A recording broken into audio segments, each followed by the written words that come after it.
Today I'm going to explain to you how to set up an experiment with the JPK Nanowizard system.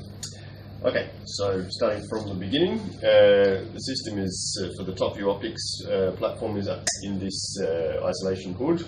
So we just have to lift the hood like this. So you can see the instrument here inside.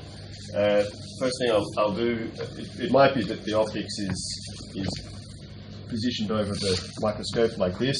If it is, then you just need to unscrew the screw at the back and then rotate the camera and the microscope out of the way, and then you need to lift the head off the system and put it in the platform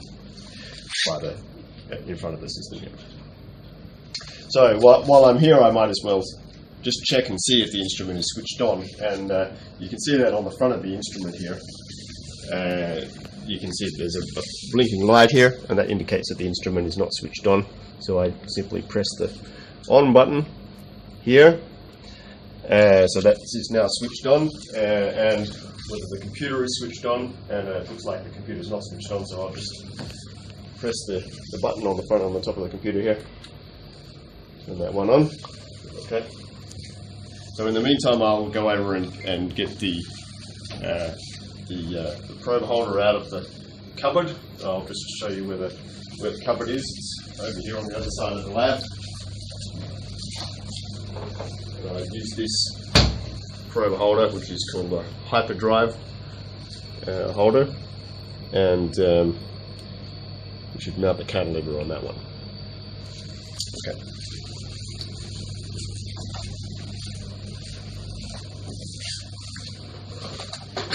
Okay, so for mounting the cantilever, firstly we need to use this mounting stage here. That one down there, and of course I need to put on some gloves for this job. You need at least one glove, and the reason for that is because the glass blocks are often used in liquid. We want to try and avoid contaminating the glass block as much as possible with finger grease and so on.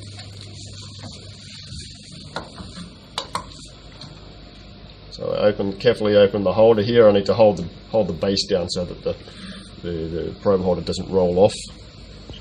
Pick up the probe holder like this, put it in the holder. So there are two pegs here on the holder, and I just put that one in like that, and then rotate it like this. So it should be in line with the probe holder should be in line with these pegs. And I close that one like that to hold it in place. Put it under the microscope. The switch for the microscope is on the back by the power cable. Then what I need is some probes, of course, and I'll go over and get some probes from the box over here. So it doesn't matter really what probe you use, it depends on what type of AFM you're doing. I'll just take in this case I take a RTESPA probe.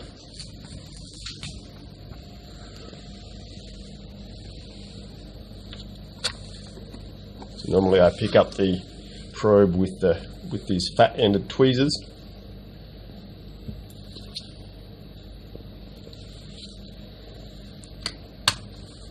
And mount it on the holder.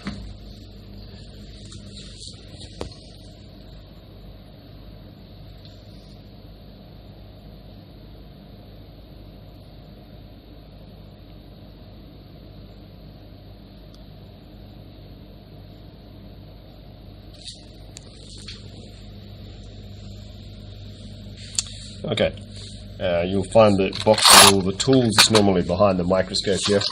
You need a Phillips head screwdriver to tighten up the screw on the top of the holder. So it's one of these ones.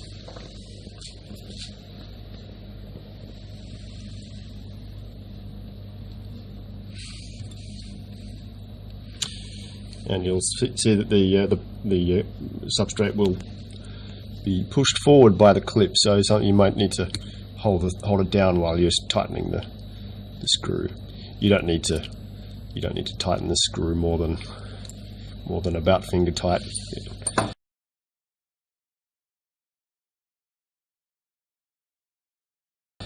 So that should be fine. Okay, so now the probe is mounted in the holder. I then take the probe holder, being careful not to break the cantilever off the chip. That's easily done with this construction. Put off like this. You can see I'm holding it carefully on the sides, and then place it into the microscope.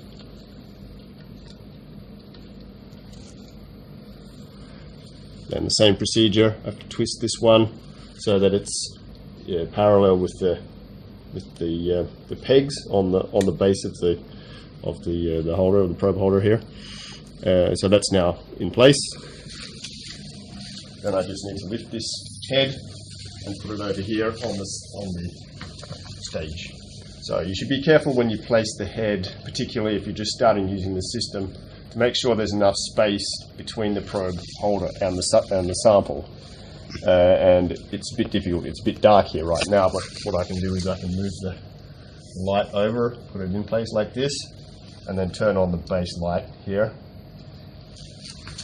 And now you can actually see that there's quite some space between the probe holder and the sample.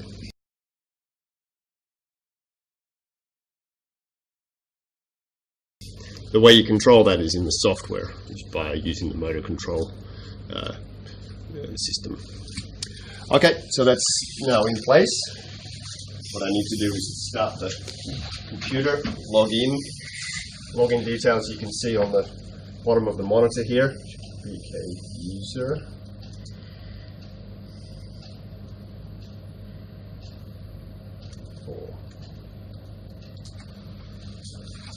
So, and this operating system is operating on Linux, so it looks a bit different from the Windows that you might be used to, but it works in basically the same way.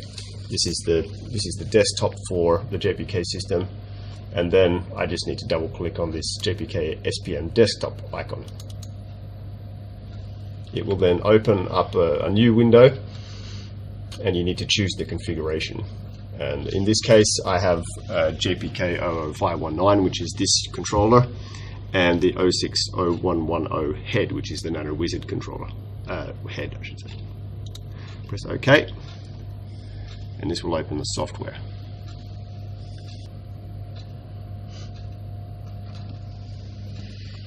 Okay, so this is what the software looks like when you open it up.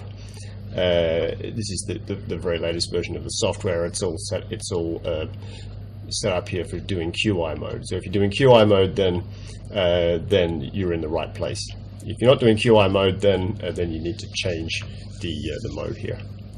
So I'm going to do that actually in this case. So if I press cancel here, the first thing I need to do is align the laser, for example, here. So I have the laser alignment window here, and then I also need to open up a camera window in order to align the laser on the cantilever. So that will open up this window here. I'll put it over here just for the sake of clarity. Now you don't see very much because it's out of focus. What I'll do is then I have to focus the camera in order to get a good image. So it's out of focus, and then I just put it in focus using the big focus knob on the camera. So now this is zoomed in quite a long way. I zoom out a bit, you can see the red spot of the laser. Move that one over here into place.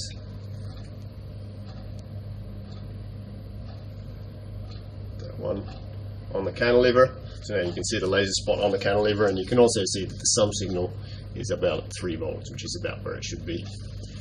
On the other hand, the vertical and lateral deflection are not aligned, so I need to adjust those using the knobs on the head. Yeah. So you can see these are the knobs here for adjusting the photodetector. On the left-hand side of the head, the knobs for adjusting the laser are on the right-hand side of the head. So the back knob is for adjusting the vertical position of both the photodetector and also for the laser. You can see here.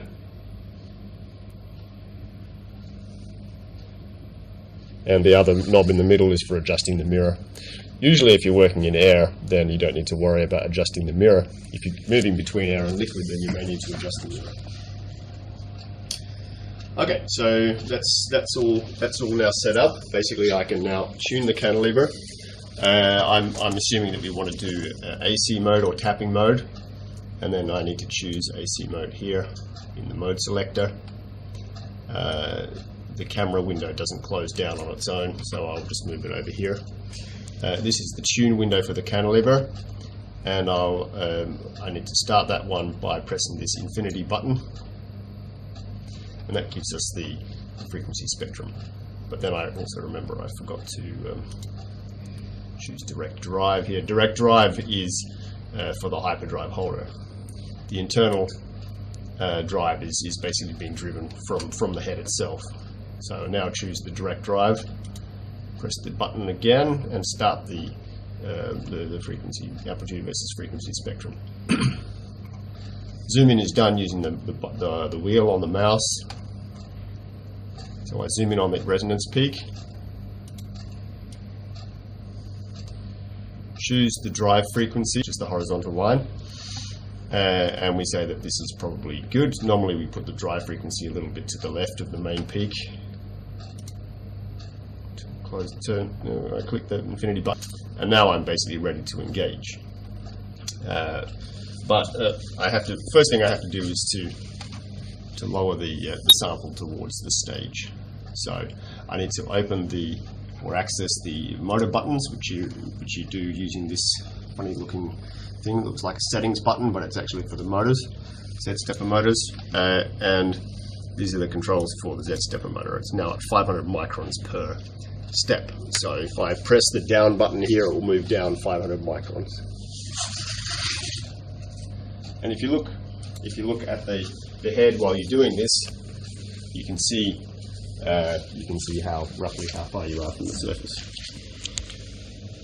Now I decrease the step size to 100 micron, move down in small steps. So now it's difficult for me to see how close I am to the surface. Then now I'm in a good place to start the engage. So you'll see that now I have the ring light switched on, and that's good for aligning the laser onto the cantilever, but it's not so good for viewing the surface. So what I'll do is I can basically turn the upper light on, and now you can more clearly see the surface. And here you see the highly ordered pyrolytic graphite surface, which I chose to use as a demonstration for this purpose. Okay, now we want to try and engage on the surface. Pull up the approach window here. If this is not open, then what you do is you go to Setup, and then press Approach Parameters here, and that will pull up this window here. Normally for tapping mode you'd use approach with feedback on, and this will probably work, but you can also increase the timeout to 2 seconds here, and then I can press Start Approach, and now you can see that it's starting to approach the surface. And the way you see that is on the left hand side of the screen. You can see the scanner is actually moving, it's extending the tip towards the surface. So this is a so-called sowing engage, where the motor is moving down. If it doesn't find the surface, it moves the scanner down. If it doesn't find the surface, it'll lift it up again, and then it'll move down with the motor half the distance, and then do the same process again until it finds the surface. So it looks like it's starting to find the surface, and you know when it's found the surface because it changes from status approaching surface to idle. Yeah, so now it's actually at the surface, and then I can basically start to scan. So I press the play button here,